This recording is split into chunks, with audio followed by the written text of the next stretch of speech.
In a significant clarification in the ongoing Nashik controversy, Tata Consultancy Services or TCS has stated that Nida Khan, one of the accused in the case, was not an HR manager as widely reported, but a process associate with no hiring or managerial responsibilities.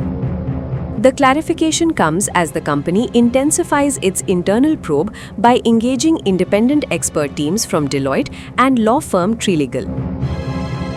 The investigation is being led by TCS President and COO Aarti Subramanian with oversight from a panel headed by Independent Director Keki Mistry. No posh complaints received, TCS CEO. Amid the developments, TCS CEO and Managing Director K. Krithivasan said that the company has not received any complaints through its internal ethics or prevention of sexual harassment or posh channels from employees who later filed FIRs. He added that an initial review of records at the Nashik unit did not reveal complaints of a similar nature. Reiterating its stance, TCS emphasized its zero-tolerance policy towards workplace misconduct and said it is fully cooperating with law enforcement agencies to ensure a transparent investigation.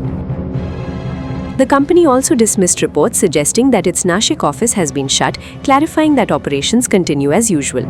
The case has sparked widespread concern, with multiple complaints alleging that a group of employees targeted colleagues, particularly women aged between 18 and 25. So far, 9 FIRs have been registered, including one by a male employee alleging religious harassment and attempted conversion.